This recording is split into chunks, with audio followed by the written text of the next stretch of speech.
இறையேசுவில் பிரியமான சகோதர சகோதரிகளே, நமது ஆண்டவர் இயேசு கிறிஸ்துவுடைய திருப்பெயரால் உங்களுக்கும் உங்கள் குடும்பத்தில் இருக்கிற அனைவருக்கும் அன்பும் சமாதானமும் மகிழ்ச்சியும் உண்டாவதாக.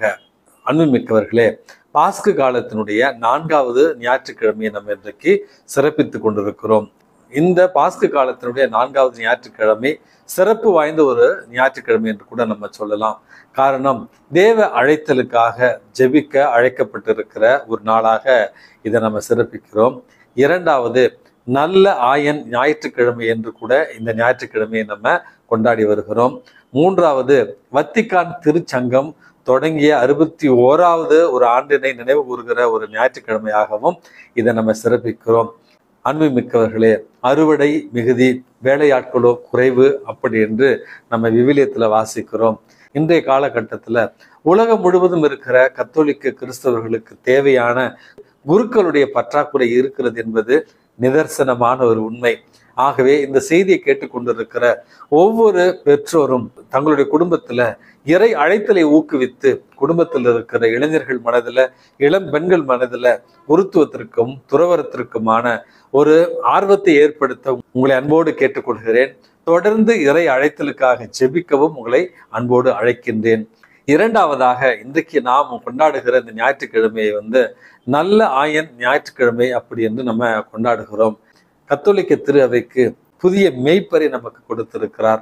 ராபர்ட் பிரான்சிஸ் பிரேவோஸ்ட் என்று சொல்லப்படுகிற கர்தினால் இன்றைக்கு கத்தோலிக்க திரு அவையினுடைய 267வது திருத்தந்தையாக திருத்தந்தை 14ஆம் சிங்கராயர், திருத்தந்தை 14ஆம் லியோ என்கிற இந்த பெயரோடு நமக்கு இன்றைக்கு இறைவனால் கொடையாக கொடுக்கப்பட்டிருக்கிறார்.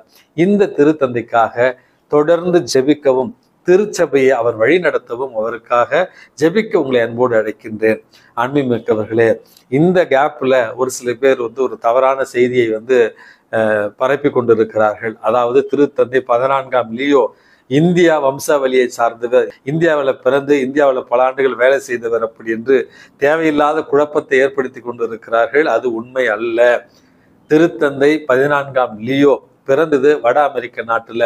அங்கேயே கல்வி கற்று அங்க இருக்கிற புனித அகுஸ்தினாருடைய துறவு சபையில சேர்ந்து அதே சபையில குருவாக திருநிலைப்படுத்தப்பட்டு அதே சபையில் இருக்கிற குரு மடங்களுடைய அதிபராக இருந்து பிறகு மாநில தலைவராக உயர்த்தப்பட்டு பிறகு அந்த அகுஸ்தினார் துறவு சபையினுடைய உலக தலைவராக 2 முறை, அதாவது 12 ஆண்டுகள் அவர் அந்த பதவியில் இருந்த அந்த ஒரு காலகட்டத்துல தான் புனித அகுஸ்தினாருடைய துறவு சபையினுடைய ஒரு இல்லம் தமிழ்நாட்டில் இருக்கிற பொள்ளாச்சியில இருக்கிறது.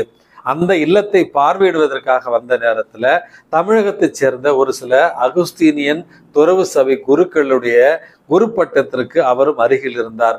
அங்கு எடுக்கப்பட்ட ஒரு சில புகைப்படங்களை வைத்து கொண்டுதான் ஒரு சில பேர் திருத்தந்தை 14ஆம் லியோ இந்தியாவில வாழ்ந்தவர், இங்கே பணி செய்தவர் என்றெல்லாம் சொல்லி கொண்டிருக்கிறார்கள். அது உண்மை அல்ல. அவர் அகுஸ்தீனியன் துறவு சபையினுடைய உலக தலைவராக இருந்த நேரத்துல இந்தியாவுக்கு வந்திருக்கிறார். ஒரு சில நாட்கள் இந்தியாவில் ஒரு சில இல்லங்களை பார்வையிட மட்டும்தான் வந்திருக்கிறார். இதுதான் உண்மை. தயவு செய்து தவறான செய்திகளை பரப்ப வேண்டாம்.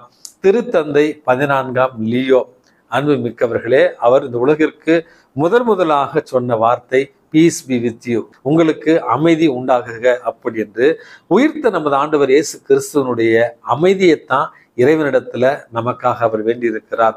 2வது, கடவுள் நம் அனைவரையும் அன்பு செய்கிறார், கடவுள் உங்களை அன்பு செய்கிறார் அப்படி என்று சொல்லி இந்த உலகத்துல தீமை ஒருபோதும் வெற்றி பெறாது அப்படி என்று சொல்லி நாம் அனைவரையுமே ஒன்றாக இறைவனுடைய கரம் பிடித்து நடக்க நமக்கு அழைப்பு விடுத்திருக்கிறார். அதாவது உங்களோடு இருக்கிற பொழுது நான் ஒரு கிறிஸ்தவனாகவும் உங்களுக்காக இருக்கிற பொழுது உங்களுடைய ஆயராகவும் இருக்கிறேன் அப்படி என்று சொல்லி கத்தோலிக்க திரு அவை என்பது நம்ம எல்லோரும் ஒன்றாக இணைந்து திரு பயணிகளாக நிலை வாழ்வை நோக்கி செல்வதற்கான ஒரு அழைப்பு என்பதையும் இவர் இன்றைக்கு தெளிவுபடுத்தியிருக்கிறார். இந்த நல்ல ஆயன் ஞாயிற்றுக்கிழமையில இப்படிப்பட்ட ஒரு அழகான நல்ல ஆயனை இறைவன் நமக்கு கொடுத்ததற்காக இறைவனுக்கு நன்றி செலுத்துவோம். காரணம், தூய ஆவியாருடைய பிரசன்னம் எவ்வளவு உன்னதமாக இருக்கிறது என்பதற்கு இவருடைய இந்த தேர்ந்தெடுக்கப்பட்ட ஒரு நிகழ்வே சாட்சி. ஆனால் எந்த கருத்து கணிப்பிலையுமே பெயர் வராத இந்த ராபர்ட் பிரான்சிஸ் பிரேவோஸ்ட் என்கிற கர்தினால் தான் இன்றைக்கு திருத்தந்தை 14ஆம் லியோவாக நமக்கு கிடைத்திருக்கிறார். ஆகவே தொடர்ந்து இந்த நல்ல ஆயனுக்காக ஜெபிப்போம். அன்புமிக்கவர்களே, இன்றைக்கு நமக்கு கொடுக்கப்பட்டிருக்கிற முதல் வாசகம் என்பது திருத்தூதர் பணிகளிலிருந்து நமக்கு கொடுக்கப்பட்டிருக்கிறது.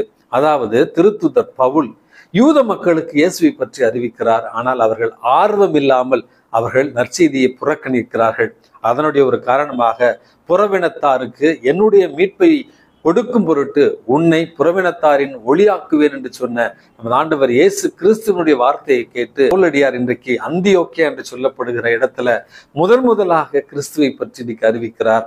அன்புமிக்கவர்களே, கடவுள் பொதுவானவர், கடவுள் எல்லோருக்கும் சொந்தமானவர். விருத்த சேதனம் செய்யப்பட்டவர்கள் மட்டும்தான் மீட்பை பெற முடியும் என்று நினைத்து கொண்டிருந்த அந்த ஒரு காலத்துல உங்களையும் என்னையும் போன்ற விருத்த சேதனம் செய்யாதவர்கள் கூட இறைவனுடைய நிலை வாழ்வை பெற முடியும் என்பதற்காக நம்முடைய அப்போஸ்தலராக நமக்கு இயேசுவையும் இயேசுவினுடைய நற்செய்தியும் அறிவித்த ஒரு நிகழ்வைத்தான் இன்றைக்கு முதல் வாசகத்துல நம்ம வாசிக்கிறோம். நமக்கு கொடுக்கப்பட்டிருக்கிற இந்த திருப்பாடல் என்பது திருப்பாடல் 100. அதுல நாம் அவருடைய மக்கள், நாம் அவருடைய மந்தையினுடைய ஆடுகள், அவரே நம்முடைய மீட்பர் என்கிற அந்த வார்த்தைகளைத்தான் இன்றைக்கு நம்ம திருப்பாடலில் வாசிக்கிறோம். 2வது வாசகம் என்பது திருவெளிப்பாட்டு புத்தகத்திலிருந்து எடுக்கப்பட்டிருக்கிறது. திருத்தூதர் யோவான் மற்றும் ஒரு காட்சியை நமக்கு இன்றைக்கு தெளிவாக விவரிக்கிறார். அதாவது இந்த மண்ணுலகில கிறிஸ்துவுக்காக துன்புற்று, கிறிஸ்துவுக்காக மறைசாட்சியாகவும், கிறிஸ்துவுக்காக நன்னெறியில வாழ்ந்தவர்கள் கடைசியில அரியணை முன்பாகவும் செம்மறியாட்டின் முன்பாகவும் தங்களுடைய ஆடைகளை செம்மறி ஆட்டினுடைய திருத்தூய இரத்தத்தால் கழுவி தூய்மைப்படுத்தி வெண்மையாக்கி கடவுளை எக்காலத்திலும் போற்றி புகழ்ந்து கொண்டிருக்கிற ஒரு காட்சியைத்தான் இன்றைக்கு நமக்கு திருத்தூதர் யோவான் காட்சியாக காண்பிக்கின்றார். இந்த மண்ணுலகத்துல இறைவனுடைய குரலுக்கு செவி சாய்த்து நடந்தால் எத்தகைய மாட்சியை நாம் பெறுவோம் என்பதையும் இந்த 2வது வாசகம் நமக்கு தெளிவாக சொல்லுகிறது. 3வது வாசகம் நற்செய்தியாளர் யோவான் எழுதிய நற்செய்தியில 10வது அதிகாரத்திலிருந்து கொடுக்கப்பட்டிருக்கிறது. அன்புமிக்கவர்களே, இதற்கு முன் நடந்த ஒரு நிகழ்ச்சியில இயேசு ஒருவரை குணப்படுத்திய ஒரு காரணத்திற்காக இயேசுவை தீய ஆவி பிடித்தவர் என்று அங்கிருந்த யூதர்களும் மறைநூல் அறிஞர்களும் சதுசேயர்களும் நினைத்து கொண்டிருந்த நேரத்துல அதற்கு முற்றிலும் மாறாக நானே நல்ல ஆயன் அப்படி என்கிற அந்த உவமையைத்தான் இன்றைக்கு நமது ஆண்டவர் இயேசு கிறிஸ்து தெளிவாக இன்றைக்கு நமக்கு தருகிறார்.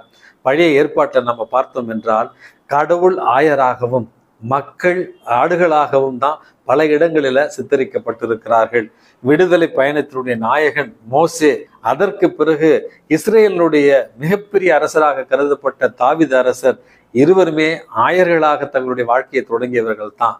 அன்புமிக்கவர்களே, இப்படிப்பட்ட ஆயர்களை கடவுளுக்கு இணையாகவும் ஆயர்களை ஒப்பற்றவர்களாகவும் நினைத்து கொண்டிருந்த அந்த யூத சமுதாயத்துல தான் இயேசு வாழ்ந்த அந்த ஒரு காலகட்டத்துல 24 மணி நேரமும் ஆடுகளோடு வாழ்ந்து தூய்மையற்றவர்களாக, சமுதாயத்திலிருந்து விலக்கி வைக்கப்பட்டவர்களாக, அல்லது திருடர்களாக, அல்லது ஓய்வு நாளை கடைபிடிக்காத திருச்சட்டங்களுக்கு கீழ்ப்படியாத ஒரு மக்களாகத்தான் ஆயர்களை அந்த யூத சமுதாயம் இயேசுவின் காலத்தில் கருதியது.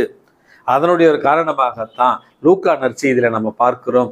எல்லோருமே தங்களுடைய பிறப்பை பதிவு செய்ய சென்று கொண்டிருந்த நேரத்துல ஆயர்கள் வெட்ட வெளியில் இருக்கிறார்கள். அந்த ஆயர்களுக்குத்தான் நமது ஆண்டவர் இயேசு கிறிஸ்துவனுடைய பிறப்பின் முதல் செய்தி வழங்கப்பட்டது. அன்புமிக்கவர்களே, இம்மானுவேல், அப்படி என்றால் கடவுள் நம்மோடு. மனிதர்களால் வெறுத்து ஒதுக்கப்பட்ட, மனிதர்களால் இழிவாக கருதப்பட்ட, மனிதர்களால் குரலற்றவர்களாக கருதப்பட்ட அந்த ஆயர்களுக்குத்தான் இயேசுனுடைய பிறப்பின் முதல் செய்தி சென்றது என்பதையும் விவிலியத்துல நம்ம வாசிக்கிறோம். அன்புமிக்கவர்களே, இந்த ஒரு செய்தியைத்தான் நமது ஆண்டவர் இயேசு கிறிஸ்து நானே ஆயன், என்னுடைய ஆடுகளை நான் ஒன்றாக கூட்டி சேர்ப்பேன், என்னுடைய ஆடுகள் என்னை அறியும், என்னுடைய ஆடுகள் என் குரலுக்கு செவி சாய்க்கின்றன, என்னுடைய ஆடுகளை என் கையினின்று யாரும் பிரித்து விட முடியாது, நானும் தந்தையும் ஒன்றாக இருக்கிறோம் என்கிற இந்த வார்த்தைகள் எல்லாமே இன்றைக்கு நமக்கு சொல்லித் தருகிற பாடம் நமது நல்ல ஆயன் நமது ஆண்டவர் இயேசு கிறிஸ்து. ஆனால் அவருடைய குரலை கேட்கிற அல்லது அவர் நம்மை ஒன்றாக கூட்டி சேர்க்கிற நேரத்துல அவரை நோக்கி செல்லுகிற அல்லது அவரில் ஒன்றாக இருக்கிற, அவரிடமிருந்து பிரிந்து போகாத ஆடுகளாக நாம் இருக்கிறோமா என்கிற அடிப்படையான ஒரு கேள்வியோடு நல்ல ஆயன் ஞாயிற்றுக்கிழமையில ஒரு சின்ன கதை எனக்கு ஞாபகம் வருகிறது. பாரம்பரியமாக சொல்லப்படுகிற ஒரு கதை. மோசே ஆடு மாடுகளை மேய்த்து கொண்டிருந்த நேரத்துல பல மணி நேரம் தேடி அலைந்து அந்த ஆட்டுக்குட்டியை ஒரு மலை முகட்டுல கண்டெடுக்கிறார் மோசே. அந்த மலை முகட்டில் இருக்கிற தண்ணீரை இது பருகி கொண்டிருந்த நேரத்துல அந்த ஆட்டுக்குட்டியை பார்த்து, இந்த தண்ணீருக்காகத்தான் என்னை விட்டு வெகு தொலைவில் வந்தாயோ? இந்த தண்ணீருக்காக தான் மலைமுகட்டை எல்லாம் தாண்டி வந்தாயோ? என்னிடம் கேட்டிருந்தால் இதைவிட தூய்மையான இடத்திற்கு உன்னை தண்ணீர் பருக நான் அழைத்து சென்றிருப்பேனே அப்படி என்று சொல்லி அந்த தொலைந்து போன ஆட்டுக்குட்டியை தன் தோள் மீது எடுத்து மோசே நடந்து வருகிற நேரத்துல தான் ஆண்டவர் அவரை பார்த்து சொன்னாராம், உனது மந்தையிலிருந்து தொலைந்து போன இந்த ஆட்டுக்குட்டியை நீ எவ்வளவு அன்பு செய்கிறாயே, நிச்சயமாக உன்னிடம் நான் ஒப்படைக்கும் எனது மக்களை நீ பாதுகாப்பாய் என்று எனக்கு புரிகிறது அப்படி என்று சொல்லிதான் மோசேவை இஸ்ரேல் மக்களை வழிநடத்துவதற்காக இறைவன் தேர்ந்தெடுத்தார் என்கிற ஒரு கதையை சொல்வார்கள். அன்புமிக்கவர்களே, பாதை தவறி போகிற, வழி தவறி போகிற, பாவத்தில் வாழுகிற, இறைவன் விட்டு பிரிந்து செல்கிற, இறைவனுடைய குரலை கேட்காத, கீழ்ப்படியாத ஆடுகளாய் இருக்கிற உங்களையும் என்னையும் தன்னுடைய திருத்தூய இரத்தத்தால் மீட்டு நம்மை தூயவர்களாகி இருக்கிறார் நமது ஆண்டவர் இயேசு கிறிஸ்து. நல்ல ஆயனை உணர்ந்து கொண்டவர்களாய் அவருடைய குரலுக்கு செவிசாய்க்கவும், அவருடைய மந்தையில் எந்நாளும் இருக்கவும், நிலை வாழ்வை வாழும் பொழுதே, இறந்த பிறகு கிடையாது, வாழும் பொழுதே இந்த நிலை வாழ்வை மகிழ்ச்சியோடும் மன நிறைவோடும் வாழ வேண்டிய ஒரு வரத்திற்காக இறைவனிடத்துல மன்றாடி செபிப்போம். எல்லாம் அல்ல இறைவன் தந்தை, மகன், தூய ஆவி உங்களையும் உங்கள் குடும்பத்தில் இருக்கிற அனைவரையும் நிறைவாக ஆசீர்வதித்து பாதுகாத்து வழி நடத்துவாராக. ஆமென்.